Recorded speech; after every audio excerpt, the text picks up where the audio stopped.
오늘 우리에게 주신 하나님의 말씀은 디모데전서 6장 11절부터 21절의 말씀입니다. 신약성경 341쪽입니다. 디모데전서 6장 11절부터 21절의 말씀을 드라마 바이블로 낭독합니다. 오직 너 하나님의 사람아, 이것들을 피하고 의와 경건과 믿음과 사랑과 인내와 온유를 따르며 믿음의 선한 싸움을 싸우라. 영생을 취하라. 이를 위하여 내가 부르심을 받았고 많은 증인 앞에서 선한 증언을 하였도다. 만물을 살게 하신 하나님 앞과 본디오 빌라도를 향하여 선한 증언을 하신 그리스도 예수 앞에서 내가 너를 명하노니, 우리 주 예수 그리스도께서 나타나실 때까지 흠도 없고 책망받을 것도 없이 이 명령을 지키라. 기약이 이르면 하나님이 그의 나타나심을 보이시리니, 하나님은 복되시고 유일하신 주권자이시며 만왕의 왕이시며 만주의 주시요 오직 그에게만 죽지 아니함이 있고 가까이 가지 못할 빛에 거하시고 어떤 사람도 보지 못하였고 또 볼 수 없는 이시니 그에게 존귀와 영원한 권능을 돌릴지어다. 아멘. 내가 이 세대에서 부한 자들을 명하여 마음을 높이지 말고 정함이 없는 재물에 소망을 두지 말고 오직 우리에게 모든 것을 후히 주사 누리게 하시는 하나님께 두며 선을 행하고 선한 사업을 많이 하고 나누어 주기를 좋아하며 너그러운 자가 되게 하라. 이것이 장래의 자기를 위하여 좋은 터를 쌓아 참된 생명을 취하는 것이니라. 디모데야, 망령되고 헛된 말과 거짓된 지식의 반론을 피함으로 내게 부탁한 것을 지키라. 이것을 따르는 사람들이 있어 믿음에서 벗어났느니라. 은혜가 너희와 함께 있을지어다.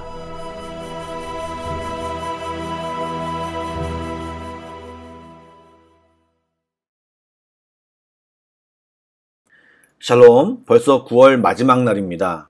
세월이 빨리 지나감을 알고 세월을 아껴 주를 섬기기를 소망합니다. 잠시 기도하겠습니다. 우리의 소망이신 하나님, 오늘도 주님을 예배합니다. 하나님이 기뻐하시는 예배자로 서게 하시고 예배의 기쁨과 행복감, 은혜가 넘치는 귀한 예배 시간이 되게 하여 주옵소서. 성령님, 지금 예배하는 모든 성도들에게 함께하여 주시옵소서. 예수 그리스도의 이름으로 기도드립니다. 아멘. 오늘은 디모데전서 마지막 부분을 다루게 되었습니다. 말씀을 살펴보시면 사도 바울은 디모데에게 마지막 당부를 하고 있습니다. 바울은 편지 전체에서 디모데뿐만 아니라 편지를 함께 받는 교회 구성원들을 향해 다양하고 세밀한 권면을 아끼지 않았습니다. 이제 사도 바울은 앞에서 권면한 말씀들의 핵심을 다시 정리하고 반복하며 권면하고 있습니다. 디모데전서의 특징 중 하나가 마지막 인사가 간단하다는 것입니다. 에베소 교회는 바울이 2년 넘게 애정을 가졌던 교회였기 때문에 아는 사람도 많았을 것이 틀림없습니다. 그렇다면 다른 서신서에서처럼 끝인사 전에 개인에 대한 문안 인사를 전하는 것이 보통이었을 텐데 마지막까지 디모데에게 권면을 길게 말한 뒤에 끝을 간단하게 마치고 있습니다.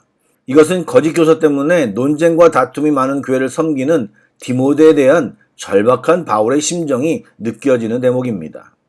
특별히 마지막 단락을 여는 11절 말씀에는 바울이 디모데를 너 하나님의 사람아 라고 부르고 있습니다.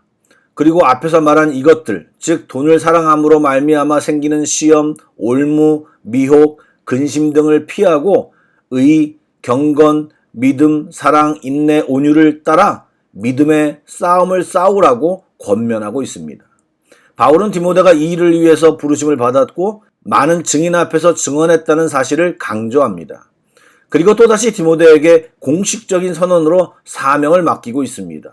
만물을 살게 하신 하나님과 본디오 빌라도를 향하여 선한 증언을 하신 그리스도 예수 앞에서라는 엄숙한 선언과 함께 사명을 맡긴 것입니다. 즉 창조주 하나님과 구원자 예수님의 권세를 힘입어 바울이 디모데에게 명령을 전달하는 것입니다.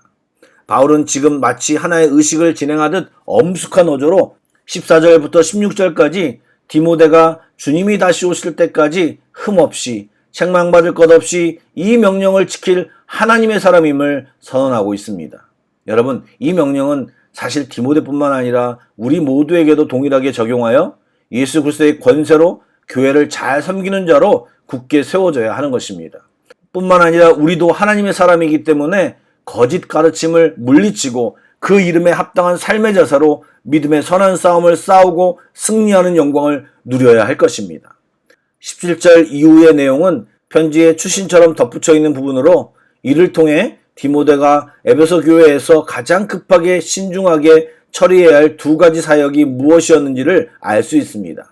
하나는 교회가 가난한 자들을 적극적으로 도울 수 있도록 특별히 부유한 자들을 독려하는 것이고 또 하나는 거짓 교사들을 내쫓은 후 그 영향력이 교회에 남지 않도록 하는 것입니다. 우선 바울은 디모데에게 교회의 부유한 사람들을 권면해 그들이 후히 나눠주는 삶을 살도록 가르치라고 권하고 있습니다. 이는 사실 디모데에게 하는 권면이지만 실제로는 같이 편지를 읽을 에베소 교회의 부유한 자들을 직접 독려하는 말이기도 합니다. 바울로부터 이런 당부를 받은 디모데는 에베소 성도들에게 물질적 헌신을 독려해야 했을 것이고 그렇게 독려하기 위해서는 자기 자신도 재정적으로 넉넉하게 사는 것을 기대하지 말아야 했을 것입니다. 이어서 바울은 에베소 교회가 거짓 교사들의 영향력을 벗어나기 위해서는 디모데가 망령되고 헛된 말, 거짓된 지식의 반론을 피해야 한다고 가르치고 있습니다. 무의미하고 끝없는 논쟁이나 변론은 성도 개인에게나 공동체에게나 아무런 도움이 되지 않고 해가 될 뿐입니다. 일반 세상에서 교회에는 말쟁이가 많다, 말만 잘하는 사람이 많다라는 이미지가 있습니다. 우리는 번드르르한 말만 하는 것이 아니라 삶으로 경건을 증명하는 사람이 되고 그것들을 세상에 보여주어야 할 사명이 있습니다. 여러분, 우리의 정체성은 하나님의 사람입니다. 그리고 예수님은 이 세상 속으로 우리들을 파송하시고 믿음을 따라 살도록 사명을 맡겨주셨습니다.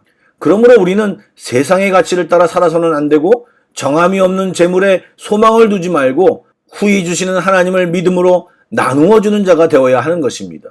또한 일상을 정직하고 바르게 살아감으로 예수 그리스도를 닮은 모습을 세상에 보여주어야 합니다.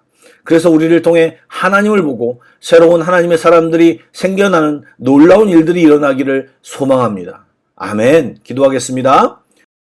좋으신 하나님, 우리는 오늘 말씀대로 존귀하신 하나님의 사람들입니다. 주님이 주신 말씀을 품고 주님을 닮은 사람들이 다 되게 하여 주옵소서.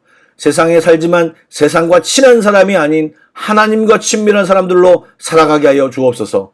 성경은 삶이 싸움이라고 표현합니다. 이 싸움에 대해 안일하게 살지 않게 하여 주시고 주가 주신 능력으로 승리하며 삶의 곳곳에서 주님을 찬양하고 영광 돌리게 하여 주옵소서. 이 시간 병상에서 고통받는 성도들을 꼭 붙잡아 주시고 깨끗하게 나음을 입게 하여 주시옵소서. 예수 그리스도의 이름으로 기도드립니다. 아멘. 계속해서 찬양 한 곡을 묵상하시고 합심기도와 개인기도로 나아가겠습니다.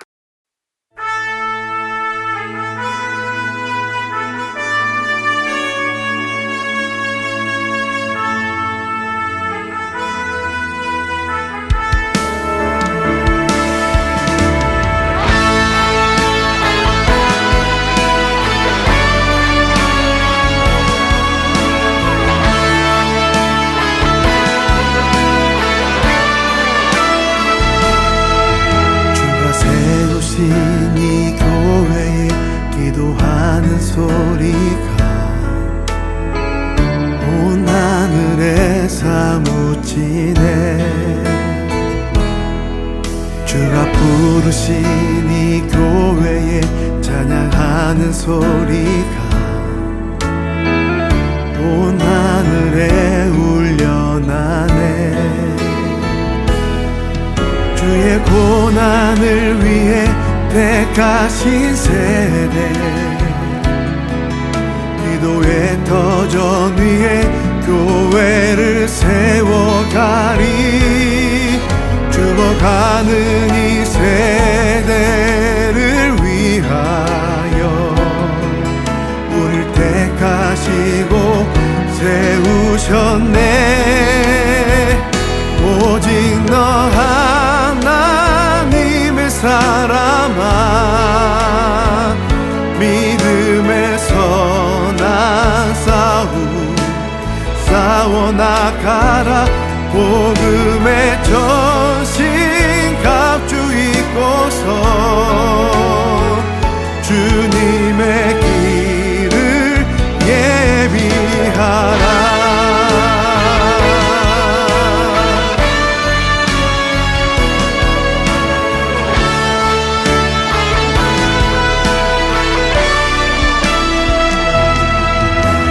세우신 이 교회에 기도하는 소리가 온 하늘에 사무치네. 주가 부르신 이 교회에 찬양하는 소리가 온 하늘에 울려나네. 주의 고난을 위해 택하신 세대, 기도의 터전 위에 교회를 세워가리. 죽어가는 이 세대를 위하여 우릴 택하시고 세우셨네.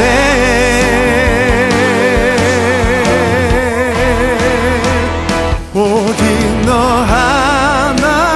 하나님의 사람아, 믿음의 선한 싸움 싸워나가라. 복음의 전신 갑주 입고서 주님의 길을 예비하라. 고난이 와도 나는 두렵지 않네. 주님 나와 함께 하시니 어떤 시련이 와도 주님 동행하시니 끝내 승리하리라. 오직 너 하나님의 사람아, 믿음의 선한 싸움 싸워나가라. 복음의 전신 갖추이고서 주님의 길을 예비하라. 오직 너 하나님의 사람아, 믿음의 선한 싸움 싸워나가라. 복음의 전신 갖추이고서 주님의 길을 예비하라. 주님의 길을 예비하라.